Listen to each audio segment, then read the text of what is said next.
Hello student. तो आज हम लोग इस वीडियो में पढ़ेंगे प्रेशर, जो कि चैप्टर 9 का फोर्स एंड प्रेशर का थर्ड पार्ट है।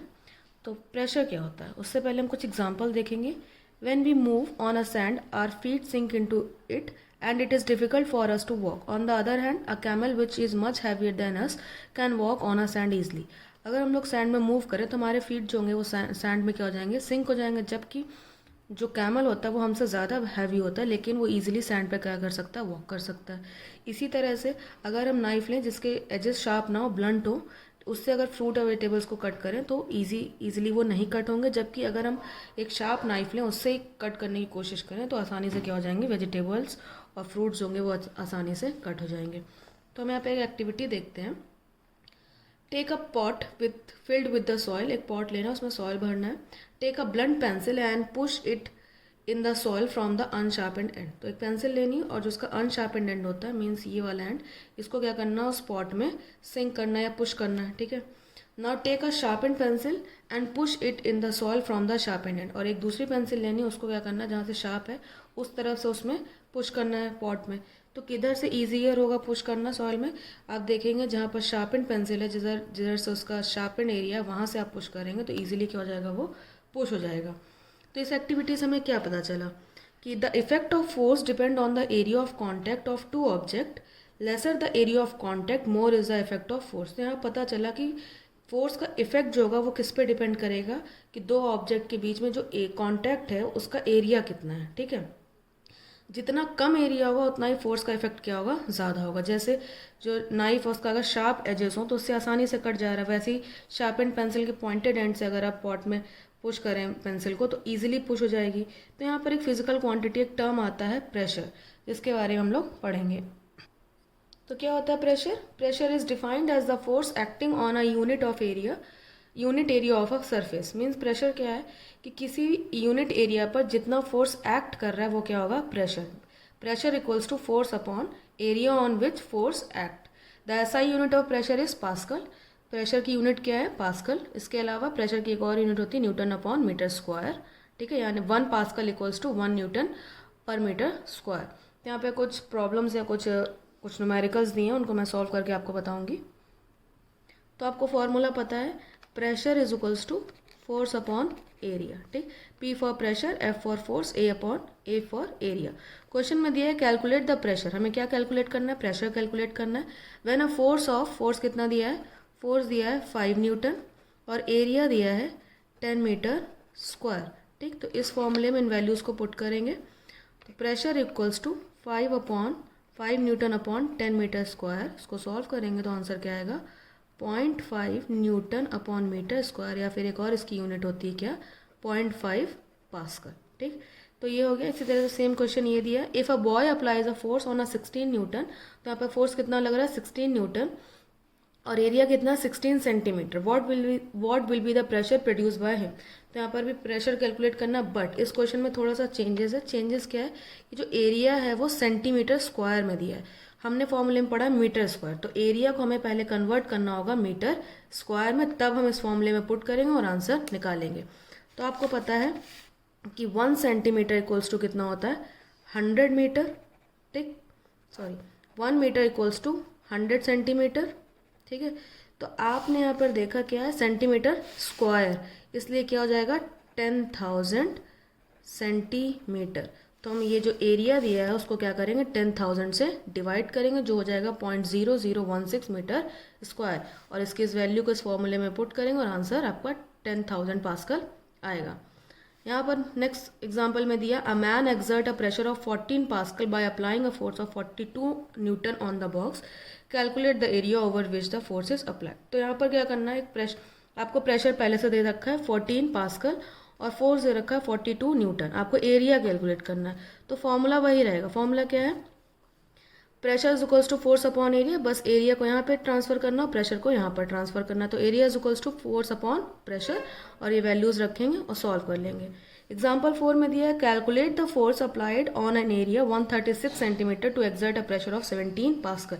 यहाँ पर आपको फोर्स कैलकुलेट करना है, लेकिन उससे पहले आप इस 136 सेंटीमीटर स्क्वायर को कन्वर्ट करेंगे मीटर स्क्वायर में, और फोर्स का फॉर्मूला क्या हो जाएगा यहाँ पर, तो आपको पता है फॉर्मूला क्या होता है, pressure is equals to force upon area. अब लेकिन आपको फोर्स फाइंड करना है, तो एरिया को हम यहाँ पर ट्रांसफर कर देंगे, फॉर्मूला बन जाएगा force equals to pressure into area, और वो सारी वैल्यूज यहाँ पर पुट करेंगे और आंसर निकाल लेंगे। फिर है प्रेशर एंड एरिया। तो आपको पता है प्रेशर और एरिया के बीच में क्या होता है, एक रिलेशन होता है। रिलेशन कैसा होता है कि अगर एरिया इंक्रीज करेगा तो प्रेशर क्या होगा, डिक्रीज होगा, ठीक। और अगर प्रेशर एरिया डिक्रीज होगा तो प्रेशर क्या होगा, बढ़ जाएगा। जैसे आपने एग्जांपल देखा कि इस तरफ से अगर आप किसी सैंड में उसको पुश करें तो इधर से दिक्कत होगी और इधर से इजीली पुश हो जाएगा, ठीक है। इसीलिए जो बैग के स्ट्रैप्स होते हैं, सूटकेस के स्ट्रैप्स होते हैं, उनमें क्या होता है, जो स्ट्रैप्स जो होते हैं उनकी चौड़ाई ज़्यादा होती है ताकि आपके शोल्डर्स पर प्रेशर कम लगे। इसी तरह से जो मिलिट्री टैंकर्स होते हैं उनके जो व्हील होते हैं उनमें रबर स्ट्रैप लगी होती है मोटी सी, ताकि वो सैंड और स्नो में ईजिली चल सकें। और जो ब्रॉड हील्स होती हैं उनसे वॉक करना ईजिली कंफर्टेबल रहता है, क्योंकि जितना ज़्यादा एरिया उतना ही कम प्रेशर। एलिफेंट, बियर्स, कैमल, इनके फीट कैसे होते हैं, ब्रॉड होते हैं, जिसकी वजह से सॉफ्ट सरफेस पे आसानी से मूव कर सकते हैं। Pressure exerted by liquid. तो लिक्विड भी क्या करते हैं, प्रेशर एक्सर्ट करते हैं। सॉलिड्स में क्या होता है, शेप डेफिनेट होता है। तो आपको पता है जो कॉन्टैक्ट, तो सॉलिड्स में क्या होता है, कॉन्टैक्ट ऑफ एरिया पे डिपेंड करता है प्रेशर कितना है, लेकिन लिक्विड्स का शेप होता है डेफिनेट नहीं होता है, ठीक। तो लिक्विड का प्रेशर किस पे डिपेंड करेगा कि उसकी जो वाटर कॉलम है उसकी डेप्थ कितनी है, ठीक, गहराई कितनी है, इस पे डिपेंड करेगा कि कोई भी लिक्विड कितना प्रेशर एक्सर्ट कर सकता है। तो उनको हम कुछ एक्टिविटी से समझेंगे। तो यहाँ पर एक्टिविटी 9.3 दी है। Take a glass tube. एक ग्लास ट्यूब लेना है जिसके दोनों साइड एंड्स खुले हुए हैं, नीचे एक बैलून लगाना है, ठीक। इसमें थोड़ा सा पानी डालना है तो बैलून का एरिया थोड़ा सा बढ़ जाएगा। पानी आप और डालेंगे तो उसका एरिया क्या हो जाएगा, और बढ़ जाएगा। सो इससे पता चलता है कि क्या हो रहा है, नीचे की तरफ एक प्रेशर एक्सर्ट कर रहा है। एक्टिविटी 9.4 में बताया गया to show that liquid exert the same pressure in all direction at given depth. तो लिक्विड जो होता है, आपको पता है डेप्थ के साथ बढ़ने पर उनका प्रेशर बढ़ जाता है, लेकिन अगर एक ही डेप्थ पे हो तो हर डायरेक्शन में उनका फोर्स जो प्रेशर जो होगा वो क्या होगा, इक्वल होगा। जैसे यहाँ पर एक बॉटल लिए, उसमें सेम डेप्थ पे 3 होल किए गए हैं, ठीक है। तो जब इसमें आप पानी भरेंगे तो तीनों होल से इक्वल फोर्स के साथ वाटर निकलेगा, ठीक।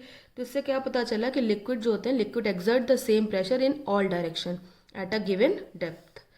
9.45 एक्टिविटी में बताया गया to show the liquid pressure varies with the depth.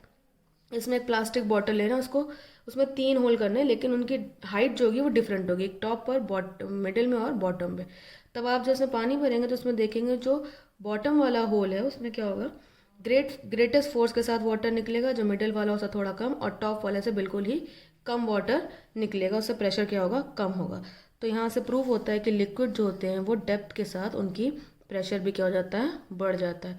इसीलिए जो डीप सी डाइवर्स होते हैं वो एक स्पेशल सूट पहन के जाते हैं, ताकि वो जितनी डेप्थ में जाएंगे वहाँ पर वाटर का प्रेशर बढ़ेगा, इससे उन्हें प्रॉब्लम हो सकती है, इसलिए वो एक स्पेशल सूट पहन के जाते हैं। You must have observe that feather float on water while stone sink in it.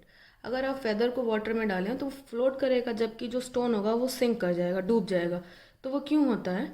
This happens because when ever an object is emerge in a liquid it experience a net upward force by the liquid. जब भी कोई object को water liquid में emerge किया जाता है तो उसमें क्या होता है, जो लिक्विड होते हैं वो एक ऊपर की तरफ एक फोर्स लगाते हैं, और यही अपवर्ड फोर्स जो होता है वो क्या करता है, वो डिसाइड करता है कि कौन सी चीज़ वाटर में फ्लोट करेगी और कौन सी सिंक करेगी। जैसे ये मान लीजिए वाटर है, ठीक। तो यहाँ पर अगर आप कोई ऑब्जेक्ट इस वाटर में डाल लें, ठीक, तो इसके ऊपर की तरफ क्या लगता है, वाटर एक अपवर्ड फोर्स लगाता है। अगर ये फोर्स, ठीक, ये फोर्स ये जो ऑब्जेक्ट है उसके वेट से ज़्यादा हुआ, ठीक, फोर्स अगर क्या हुआ, ज़्यादा हुआ और वेट इसका कम हुआ, तो ये ऑब्जेक्ट यहाँ पर क्या करेगा, फ्लोट करने लगेगा। लेकिन अगर ऑब्जेक्ट बड़ा है, उसका वेट ज़्यादा है और ये फोर्स कम हो गया, तो ये ऑब्जेक्ट क्या हो जाएगा, इसमें डूब जाएगा। तो ओके, यहाँ आज इस वीडियो में हम लोग यहीं तक पढ़ेंगे। इसके बाद एटमॉस्फेरिक लास्ट टॉपिक है इस चैप्टर का, वो हम लोग नेक्स्ट वीडियो में पढ़ेंगे। Thank you.